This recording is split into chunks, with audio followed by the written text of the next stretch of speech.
당장 내일이라도 쿠데타가 일어날 것 같아요. 빵 사 먹을 돈조차 없는 중국은 망했다는 말도 부족하네요. 도대체 중국 내부에서 어떤 일들이 일어나고 있는 건지 바로 알아보겠습니다. 저는 캐나다 밴쿠버 근교의 작은 동네에서 자란 에벌런 프레이저입니다. 현재는 영국 캠브리지에서 경제학을 전공하고 있어요. 중국의 실상을 알리기 위해 이렇게 인터넷에 글을 올리게 되었습니다. 사실 저는 꽤 오랜 기간 중국을 찬양하며 살았어요. 어릴 때 아버지가 중국 광산기업의 임원으로 발령을 받으셨거든요. 사실 그 소식을 처음 들었을 때는 세상이 무너지는 것 같았어요. 그때 저는 14살이었고 밴쿠버의 모든 것이 저의 전부였거든요. 당시엔 떠나고 싶지 않아 부모님께 애원해보기도 했지만 하는 수 없이 그해 여름이 끝나갈 무렵 저는 베이징행 비행기에 몸을 실었습니다. 창문 너머로 얼마나 울었는지 모르겠어요. 당시 아버지는 제 어깨를 토닥이며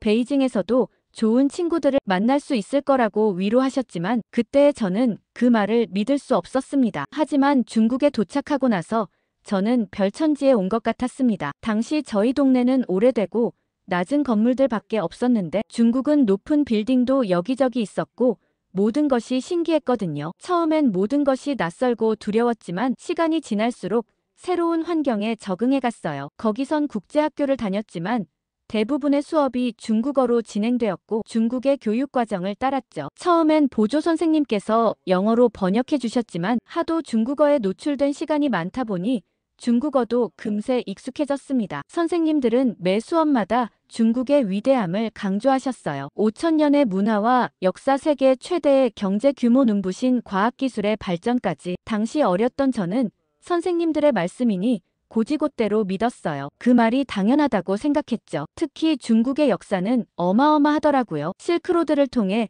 동서양의 문명을 연결했던 이야기와 세계 최초로 나침반과 화약을 발명한 이야기, 그리고 대항해 이야기까지 중국이 세계 문명의 중심이었다는 사실에 중국의 위대함이 느껴졌습니다. 그러다 보니 자연스럽게 다른 아시아 국가들을 낮춰보게 되었어요. 특히 한국에 대해서는 부정적인 인식이 강했습니다. 선생님들은 한국이 중국의 문화를 모방하기만 한다고 가르쳤고 한국의 경제 성장도 허상이라고 말씀하셨어요. 학교 도서관에서 동아시아 역사책을 읽을 때면 한국은 항상 중국의 그늘에 가려진 작은 나라로만 묘사되어 있었죠. 한류도 중국 문화의 아류라고 배웠어요. 당시에 저는 그런 시각을 의심 없이 받아들였습니다. 16살 때였을까요? 한국 드라마가 중국에서 인기를 끌기 시작했을 때 저는 친구들에게 어차피 중국 문화를 다 뺏긴 건데 봐서 뭐 하냐며 보면 안 된다고 말하기까지 했어요. 당시엔 그게 당연하다고 생각했거든요. 게다가 중국 친구들과 어울리면서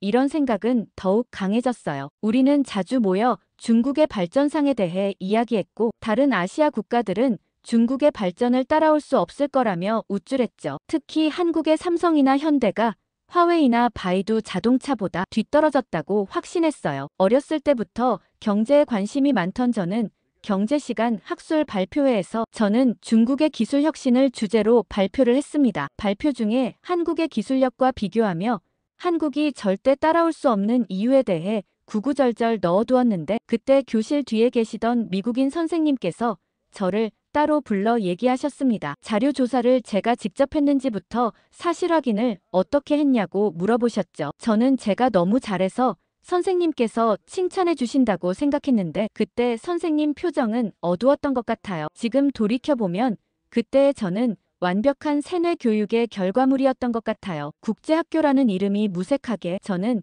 철저히 중국의 관점으로만 세상을 보고 있었습니다. 캐나다에서 자란 제가 어떻게 그렇게 변할 수 있었는지 지금도 가끔 놀랄 때가 있어요. 하지만 그때는 그런 제 모습이 자랑스럽기까지 했죠. 서양인임에도 불구하고 중국의 가치를 이해하고 받아들인다는 점에서 선생님들의 총애를 받았고 중국 친구들 사이에서도 인기가 있었습니다. 19살이 되어 졸업할 때까지 저는 제가 가진 편견이 잘못됐다는 것을 전혀 알지 못했어요. 영국 캠브리지로 대학을 가게 되면서 중국을 떠난다는 사실이 너무 슬펐습니다. 영국으로 온 첫날 저는 이상한 상실감에 빠졌어요. 꿈에 그리던 대학교였고 학교의 캠퍼스는 아름다웠지만 마음 한켠이 허전했습니다. 창밖으로 보이는 푸른 하늘과 너른 잔디밭이 오히려 낯설게 느껴졌죠. 기숙사 방을 정리하면서 베이징에서 가져온 짐들을 하나씩 풀어보았어요. 붉은색 도자기 찻잔과 친구들과 찍은 폴라로이드 사진들, 그리고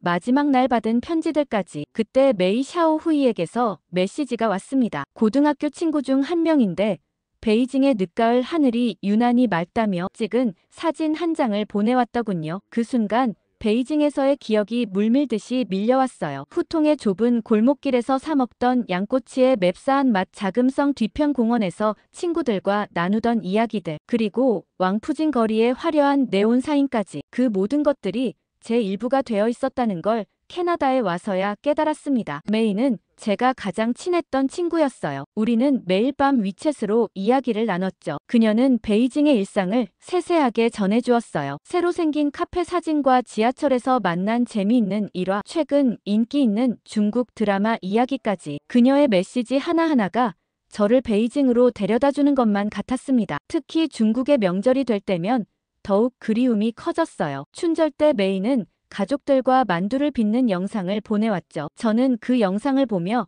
작년 이맘때 메인의 집에서 함께 만두를 빚었던 기억에 젖었습니다. 그때는 제가 서툴게 만든 만두를 보고 다들 웃었었는데 이제는 그 웃음소리조차 그리웠죠. 그때 향수병 같은 게 생겼는데 캠퍼스에서 중국 유학생들의 표준어가 들리면 반사적으로 고개를 돌리게 되었어요. 도서관에서 공부하다가도 중국어 대화가 들리면 귀를 기울이게 되었죠. 때로는 수업 중에도 베이징의 추억에 잠겨 창밖만 바라볼 때가 있었습니다. 메이는 SNS에 올라오는 제 캐나다 생활 사진마다 댓글을 달아주었어요. 매번 베이징이 너를 기다리고 있다는 말도 잊지 않았죠. 그럴 때마다 저는 마치 제가 두 개의 세계에서 살고 있는 것 같은 기분이 들었습니다. 밤이면 베이징의 SNS 계정들을 둘러보며 그곳의 일상을 들여다보았어요. 지하철역에 새로 생긴 가게들과 변화하는 도시의 풍경, 익숙한 거리에 낯선 모습까지. 때로는 밤을 새워가며 중국 예능 프로그램을 보기도 했습니다. 그것이 제가 베이징과 연결될 수 있는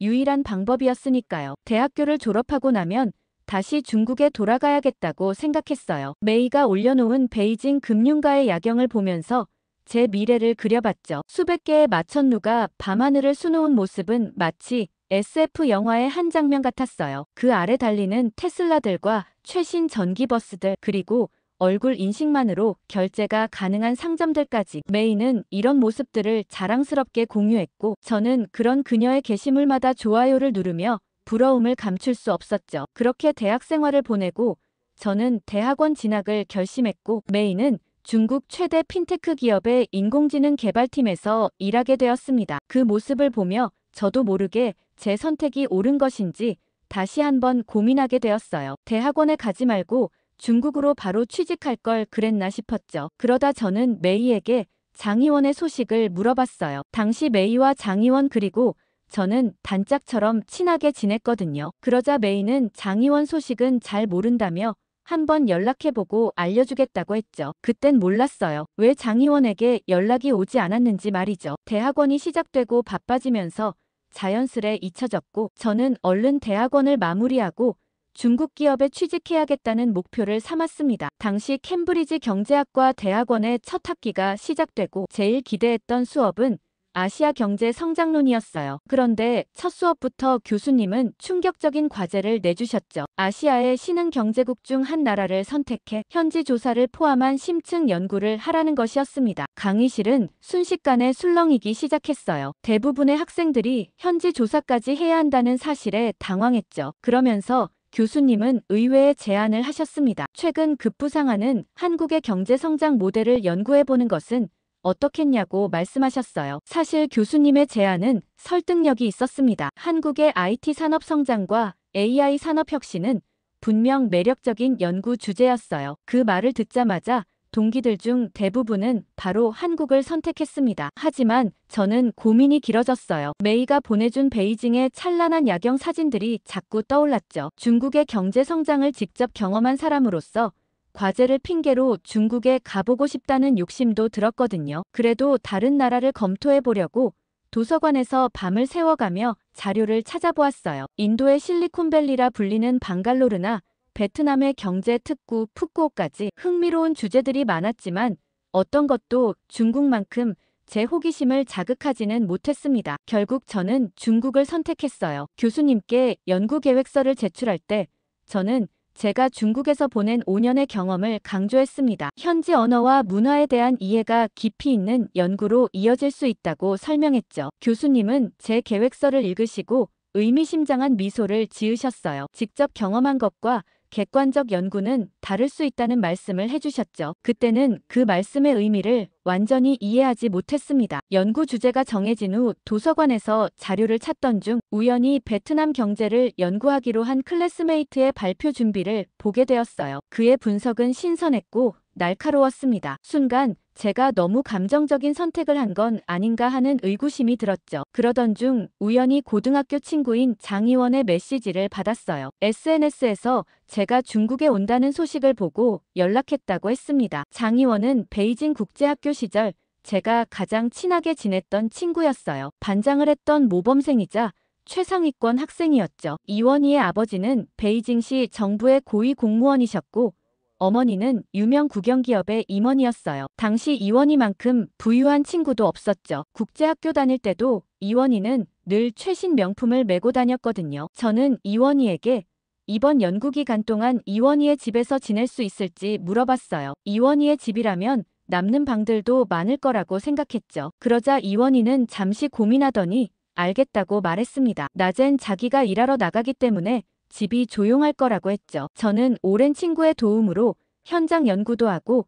옛 추억도 나눌 수 있다고 생각하며 마냥 들떴어요. 하지만 이상한 점이 있었어요. 이원희가 보내준 주소는 제가 기억하는 그들의 동네가 아니었습니다. 예전에 살던 곳은 베이징에서도 손꼽히는 부촌이었는데 새로운 주소는 시 외곽의 평범한 주거단지였어요. 비행기 표를 예매하면서도 궁금증이 커져갔습니다. 이원희의 메시지에는 뭔가 답답한 기운이 감돌았어요. 예전처럼 활기차고 자신감 넘치는 어조가 아니었죠. 하지만 그때는 제가 연구에 너무 몰두해 있어서 그런 미묘한 변화를 놓쳤던 것 같아요. 출발 전날 밤 메이에게 연락했더니 의외의 반응이 돌아왔습니다. 이원희의 집에 묵는다는 말에 조심스러워하는 듯 했어요. 무슨 일이 있냐고 물었지만 메이는 직접 가보면 알 거라며 말을 아꼈습니다. 그리고 메이는 일이 바빠 아쉽게도 얼굴을 보지 못할 것 같다며 미안하다고 했죠. 저는 내심 아쉬운 마음이 들었지만 어쩔 수 없다고 생각했습니다. 런던 히스로 공항에서 베이징행 비행기를 기다리며 저는 노트북을 펼쳤어요. 5년 전 졸업앨범 속 이원희의 모습을 다시 보았습니다. 반짝이는 눈빛으로 미래를 이야기하던 그 친구가 지금은 어떤 모습일지 궁금해졌어요. 베이징 서우두 공항에 도착한 저는 이원희가 알려준 주소를 따라 택시를 탔어요. 운전기사는 제가 알려준 주소를 몇 번이나 다시 물어보았죠. 그만큼 이원희가 살고 있다는 동네는 제가 기억하는 그녀의 이미지와는 거리가 멀었습니다. 택시가 멈춘 곳은 1990년대에 지어진 듯한 오래된 아파트 단지였어요. 군데군데 페인트가 벗겨진 회색빛 건물들 사이로 녹슨 자전거들이 놓여 있었습니다. 고층 빌딩이 즐비한 베이징 시내와는 전혀 다른 풍경이었죠. 이원희는 아파트 입구에서 저를 기다리고 있었어요. 하지만 처음에는 그녀를 알아보지 못할 뻔했습니다. 예전의 명품 가방 대신 낡은 에코백을 메고 있었고 화장기 없는 얼굴은 피곤해 보였어요. 그래도 환한 미소만은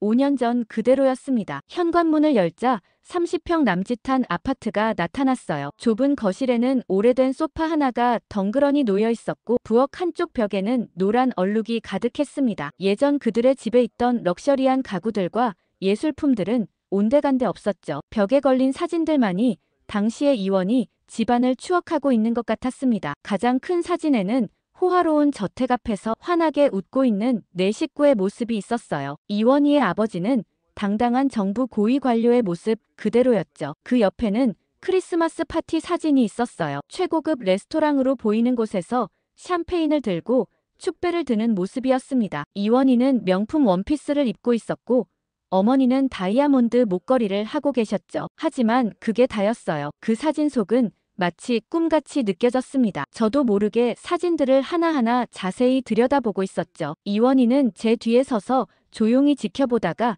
짧은 한숨을 내쉬었어요. 많이 달라졌지라고 작게 속삭였습니다. 그 말에 담긴 의미가 가슴 깊이 와닿았어요. 방 안에는 여전히 과거의 흔적이 남아 있었습니다. 책장 한켠에는 이원희가 받았던 상장들이 가지런히 꽂혀 있었고 벽에는 베이징대 합격 증서가 걸려 있었어요. 하지만 그것들마저 지금은 빛바랜 추억처럼 느껴졌죠. 쉽게 물어볼 수 없어 머뭇거리고 있는데 현관문이 열리는 소리가 들렸습니다. 이원희의 아버지가 들어오셨죠. 고위 공무원이었던 그분의 모습은 제가 기억하는 것과는 너무나 달랐어요. 구겨진 셔츠에 덥수룩하게 자란 수염, 피곤해 보이는 눈빛까지 저를 보시고도 무반응이었습니다. 그저 고개만 살짝 끄덕이고는 방으로 들어가셨어요. 예전에 카리스마 넘치던 모습은 온데간데 없었죠. 이원희가 조심스럽게 이야기해 주었어요. 2년 전 갑자기 찾아온 감사에서 아버지가 과거의 작은 실수들을 지적받으셨다고요. 결국 해임되셨고 그 후로 깊은 우울증에 빠지셨다고 합니다. 매일 아침 습관처럼 양복을 입고 나가시지만 사실 갈 곳도 없다고 했어요. 그날 오후 이원희와 함께 근처 마트에 장을 보러 갔습니다. 계산대 앞에서 뜻밖의 만남이 있었어요. 웬 중년 여성이 저희를 알아보고 반갑게 다가오셨죠. 알고 보니 예전 이원희네 가정부였던 리 아주머니였습니다. 리 아주머니는 이원희를 보자마자 안타까운 표정을 지으셨어요. 예전에는 매일 아침 영양 만점 샐러드를 만들어주시던 분이었는데 이제는 오히려 이원희가 아버지의 식사를 챙기고 있다는 걸 아시는 듯 했죠. 아주머니는 장바구니에 들어있는 저렴한 식재료들을 보시더니 무언가 말씀하시려다 그만두셨어요. 대신 주머니에서 뭔가를 꺼내 이원희 손에 쥐어주셨습니다. 집에 와서 열어보니 약간의 현금이 들어있었어요. 이원희는 눈물을 참으며 그 돈을 책상 서랍에 넣었습니다. 저녁이 되어도 이원희 아버지는 여전히 방에서 나오지 않으셨어요. 이원희는 조용히 방 앞에 저녁 식사를 놓아두었죠. 문틈 사이로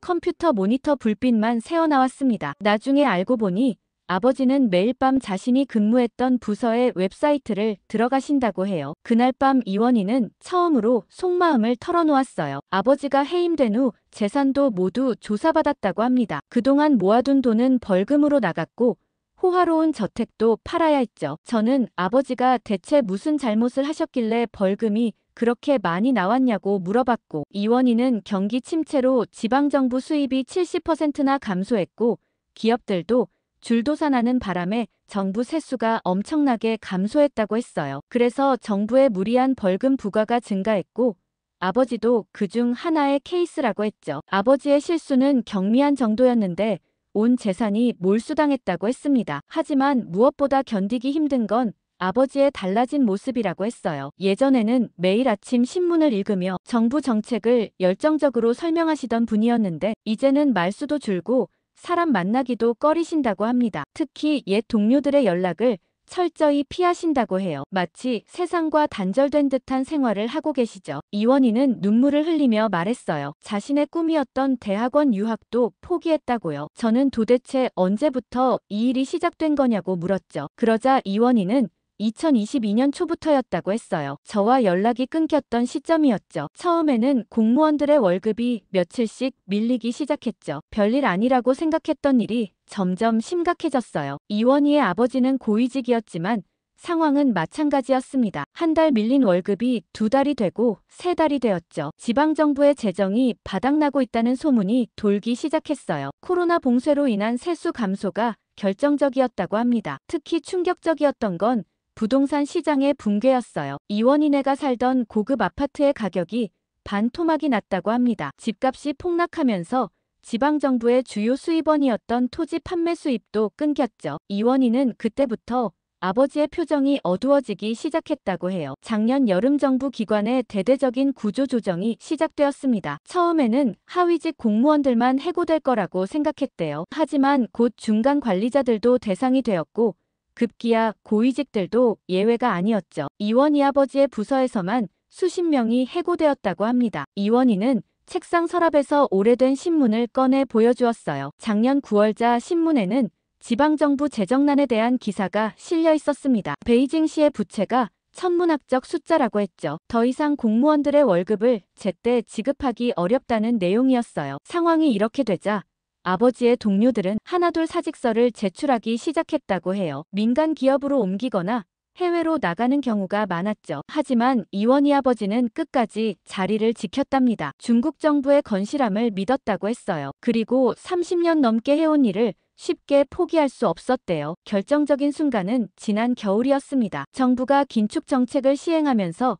공무원 인원 20% 감축안을 발표했어요. 이원희 아버지처럼 고위직도 예외는 아니었죠. 오히려 더 엄격한 감사의 대상이 되었다고 해요. 이원희는 서랍에서 아버지의 마지막 월급 명세서를 보여주었어요. 6개월치 밀린 월급이 한 번에 지급되었는데 그마저도 각종 공제 후에는 얼마 남지 않았다고 합니다. 게다가 퇴직금도 제대로 받지 못했대요. 더 안타까운 건 이런 상황이 베이징만의 문제가 아니라는 거였어요. 이원희의 친척들이 사는 다른 도시들도 비슷한 상황이라고 합니다. 공무원들의 대규모 해고는 전국적인 현상이었죠. 특히 부동산 시장의 붕괴는 엄청난 파급 효과를 가져왔다고 해요. 이원희네가 가진 두 채의 아파트 가치가 1년 만에 3분의 1로 떨어졌대요. 게다가 임대료 수입도 절반 이상 줄었다고 합니다. 한때 부러움의 대상이었던 공무원 가족들이 하루아침에 평범한 서민이 되어버린 거죠. 이원희는 마지막으로 한숨을 쉬며 말했어요. 예전에는 중국 고위직 공무원이라고 하면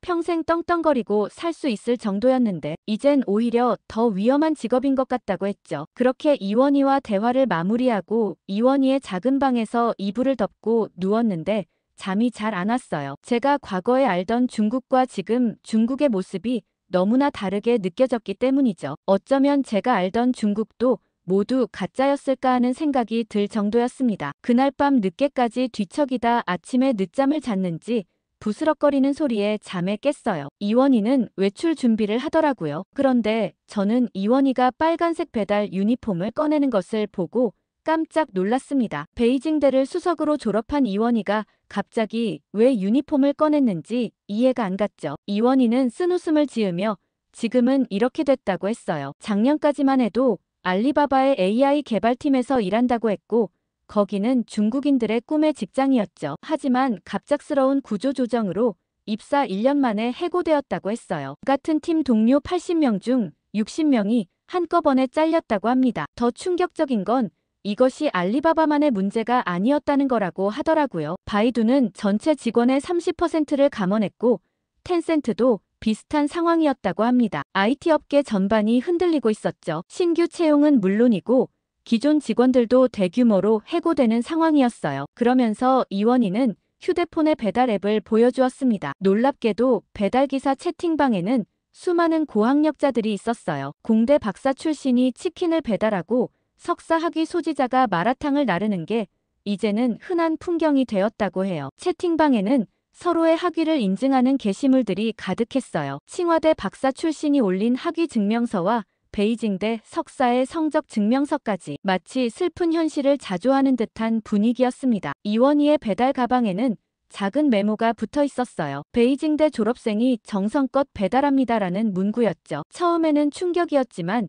이제는 이런 홍보가 오히려 더 많은 팁을 받는데 도움이 된다고 해요. 더 놀라운 건 이런 현상이 전국적으로 퍼져 있다는 거였어요. 상하이에서는 이공계 박사들의 배달 연합이 있다고 하고 선전에서는 전직 IT 개발자들의 배달 커뮤니티가 있다고 합니다. 이원희는 자신의 경우가 그나마 나은 편이라고 했어요. 같이 해고된 동료 중에는 집으로 돌아가 부모님께 의지하는 경우도 많다고 합니다. 소위 말하는 탕핑 현상이죠. 고학력자들의 자발적 실업이라는 슬픈 현실이에요. 저는 이원희가 배달을 나가는 모습을 지켜보며 노트북을 열었어요. 중국의 청년 실업률 통계를 찾아보았죠. 하지만 공식 통계는 더 이상 발표되지 않고 있었습니다. 현실이 너무 참담해서일까요? 세계 2위의 경제대국에서 최고 명문대 졸업생들이 겪는 현실이 이렇다는 게 믿기지 않았어요. 도저히 일이 손에 잡히지 않아 어렸을 때 제가 지냈던 곳을 직접 가봐야겠다는 마음이 들었습니다. 우리가 학창시절을 보냈던 완자잉 지역을 방문했어요. 5년 전만 해도 베이징에서 가장 번화한 상업지구 중 하나였다고 하는데 지금의 모습은 충격 그 자체였습니다. 한때 젊은이들로 북적이던 쇼핑몰은 철문이 굳게 닫혀 있었어요. 유리창에는 임대문의 스티커가 가득 붙어 있었지만 대부분 색이 발해 있었죠. 이원희는 이곳에서 친구들과 영화도 보고 쇼핑도 했던 추억을 이야기했어요. 특히 충격적이었던 건 대형 백화점의 모습이었습니다. 화려했던 외벽은 회색빛으로 변색되어 있었고 간판의 LED 조명은 깜빡이다 말았어요. 출입구에는 녹슨 셔터가 내려져 있었고 그 위로 폐업이라는 글자가 쓰여 있었죠. 거리는 마치 영화 속 종말 이후의 도시처럼 텅 비어 있었어요. 5년 전만 해도 차량 통행이 많아 주차가 힘들 정도였다는데 지금은 녹슨 자전거 몇 대만이 쓸쓸히 서 있었습니다. 보행자도 거의 보이지 않았죠. 우리가 자주 갔다던 카페 거리도 마찬가지였어요. 예쁜 인테리어로 유명했던 카페들은 하나둘 문을 닫았고 길가의 가로수는 관리되지 않은 채 방치되어 있었습니다. 간간히 바람이 불 때마다 낙엽들이 휘날리는 모습이 마치 유령도시 같았어요. 골목 안쪽으로 들어가 보니 상황은 더 심각했습니다. 한때 웨이팅이 길었다는 맛집들은 흔적도 없이 사라졌고 그 자리에는 빼곡히 임대 공고만 붙어 있었어요. 특히 눈에 띄었던 건 대형 부동산 중개소의 모습이었어요. 2년 전까지만 해도 이곳의 집값이 천정부지로 치솟았었다고 했던 곳인데 지금은 비어있는 사무실 안에 먼지만 쌓여 있었죠. 거리 곳곳에는 폐업한 가게들의 흔적이 남아 있었습니다. 간판은 떼어냈지만 희미하게 남은 글자들과 녹슨 열쇠구멍 그리고 먼지 쌓인 쇼윈도까지 주변 상인들은 제 질문에 한숨을 내쉬었어요. 불과 2년 만에 이렇게 변할 줄은 몰랐다고 말이죠. 해가 저물어갈 무렵 저는 건물 옥상에 올라가 도시 전경을 바라보았습니다. 멀리 보이는 고층 빌딩들은 여전히 위용을 자랑하고 있었지만 이 거리만큼은 마치 시간이 멈춘 것처럼 보였어요. 한때 베이징의 젊음과 활기를 상징하던 이곳이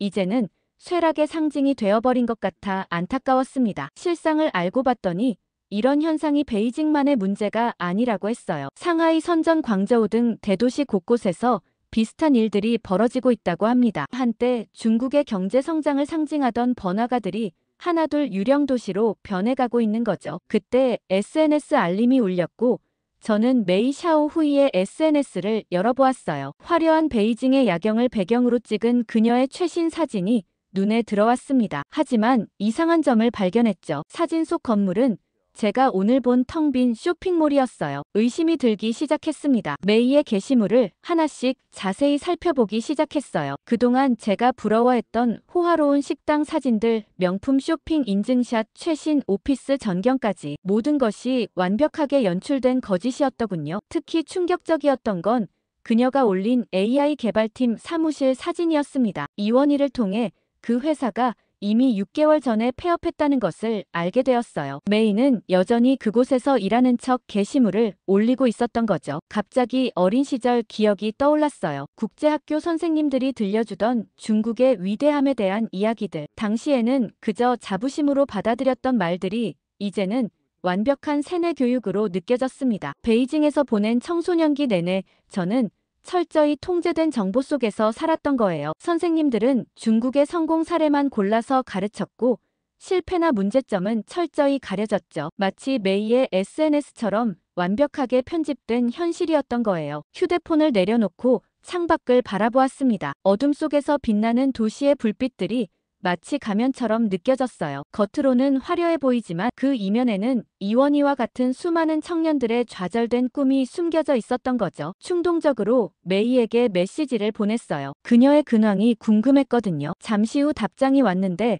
여전히 화려한 일상을 자랑하는 내용이었습니다. 하지만 이제는 그 메시지 속에 숨겨진 필사적인 노력이 보였어요. 문득 학창시절 역사 시간에 배웠던 내용들이 떠올랐습니다. 중국이 세계의 중심이었다는 이야기와 모든 문명이 중국에서 시작되었다는 주장들. 그때는 왜 그 누구도 의문을 제기하지 않았을까요? 우리는 모두 달콤한 환상 속에 살기를 원했던 걸까요? 이원희의 책장에서 우리가 함께 봤던 교과서를 발견했어요. 펼쳐보니 여전히 그대로더군요. 중국의 위대한 경제성장 세계를 주도하는 첨단 기술과 끝없는 발전과 번영. 하지만 이제는 그 페이지들이 마치 동화책처럼 느껴졌습니다. 저는 노트북을 열어 지금까지의 연구 내용을 다시 검토하기 시작했어요. 그동안 제가 얼마나 편향된 시각으로 중국을 바라보고 있었는지 적나라하게 드러났습니다. 마치 메이의 SNS처럼 저도 보고 싶은 것만 보고 있었던 거예요. 밤이 깊어갈수록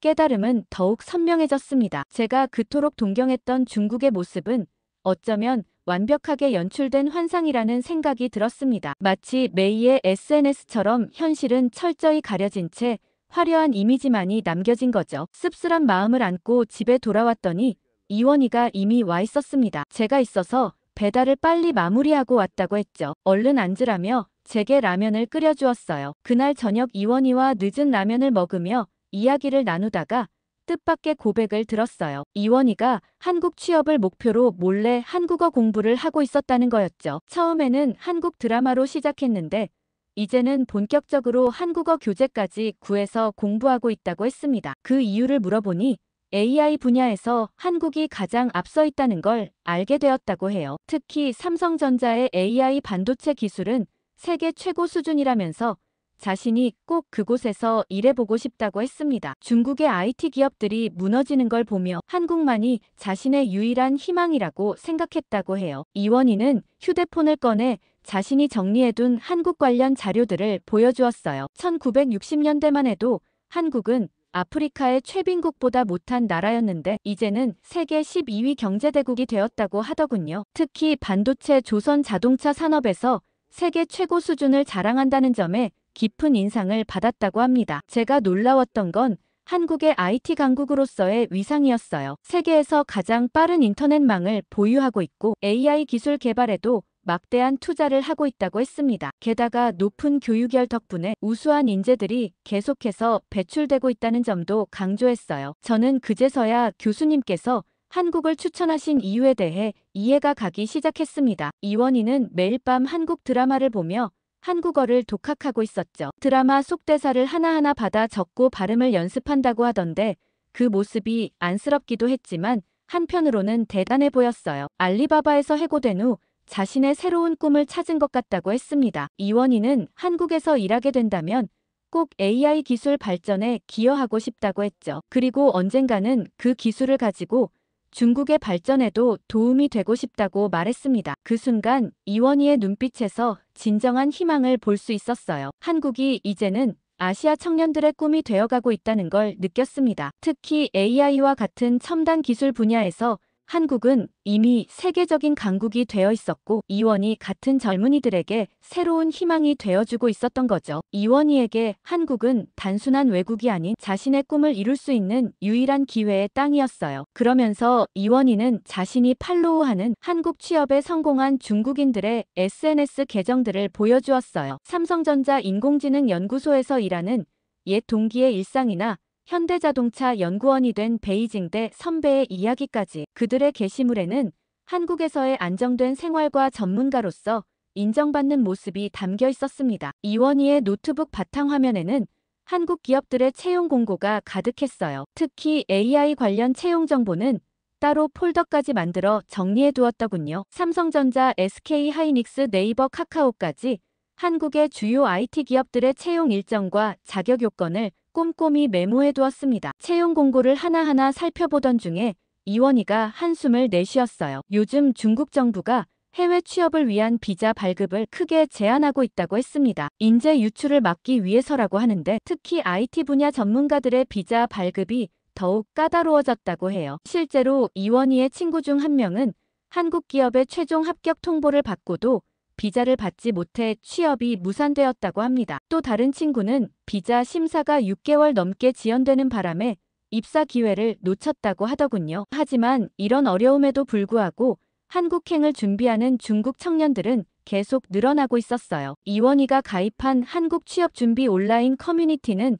매일 새로운 회원들이 늘어난다고 했습니다. 다들 중국의 불투명한 미래보다 한국에서의 새로운 기회를 찾고 싶어 하는 거죠. 특히 인상적이었던 건 이원희가 보여준 한국 취업에 성공한 선배의 조언 게시물이었어요. 비자 문제를 해결하기 위해서는 한국에서 석사 과정을 밟는 것이 좋다는 조언이었습니다. 이원희는 그 글을 읽고 한국 대학원 진학도 고려하고 있다고 했어요. 밤늦게까지 이원희는 한국어 공부에 몰두했습니다. 토픽 시험 6급을 목표로 하고 있다고 했어요. 취업을 위한 첫걸음이라면서요. 비자 발급이 어려워진 만큼 더 철저히 준비해야 한다고 했습니다. 그 진지한 모습에서 절실함이 느껴졌어요. 이원희의 방을 둘러보니 책상 바로 앞에 서울의 야경 사진이 붙어 있었어요. 매일 밤 그 사진을 보며 동기부여를 한다고 했습니다. 언젠가는 저기서 일하는 모습을 상상하면서요. 한국에서 성공한 중국인들의 SNS를 보며 자신도 꼭 그들처럼 될 수 있다고 믿는 것 같았어요. 어쩌면 이것이 현재 중국 청년들의 현실일지도 모르겠다는 생각이 들었습니다. 자국에서 기회를 찾지 못하고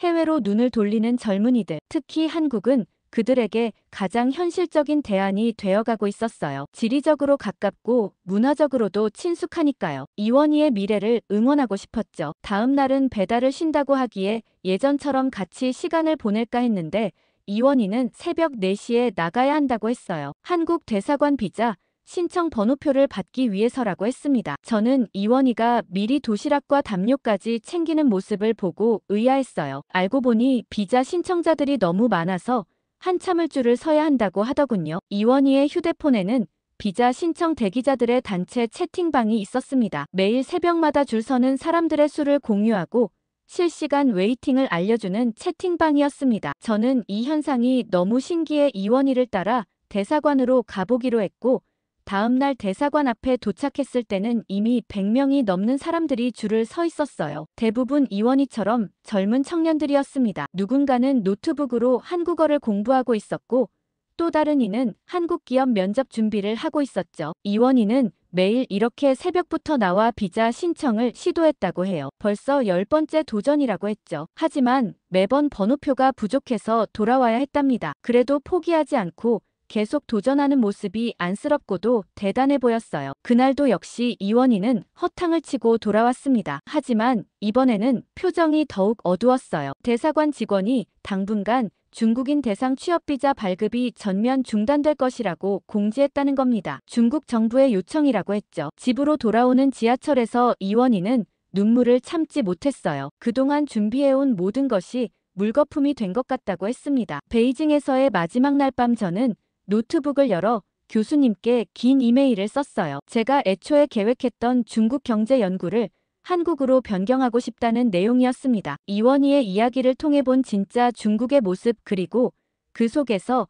새로운 희망으로 떠오른 한국의 이야기를 전했어요. 교수님의 답장은 의외로 빨리 왔습니다. 다음 날 아침 온라인 미팅을 하자고 하셨어요. 화상통화에서 만난 교수님은 제 변화를 반겨주셨습니다. 처음 수업에서 한국 연구를 추천했을 때 솔직히 저는 무시했다고 말씀드렸죠. 저는 부끄러웠지만 솔직하게 제 경험을 나누었어요. 베이징에서 보낸 청소년기가 어떻게 저를 편향된 시각으로 몰아갔는지 그리고 이원희를 통해 어떻게 그 편견이 깨졌는지를요. 특히 한국이 중국 청년들에게 새로운 희망이 되어가고 있다는 점을 강조했습니다. 교수님은 제 관찰이 매우 흥미롭다고 하셨어요. 단순한 경제 지표 분석이 아닌 실제 사람들의 삶과 꿈을 통해 두 나라의 현실을 들여다보는 연구가 될 것 같다고 말씀하셨죠. 거기에 제 개인적인 편견 극복 과정까지 더해지면 더욱 의미 있는 연구가 될 거라고 하셨습니다. 교수님은 한 가지 조언을 더해주셨어요. 한국의 경제적 성공이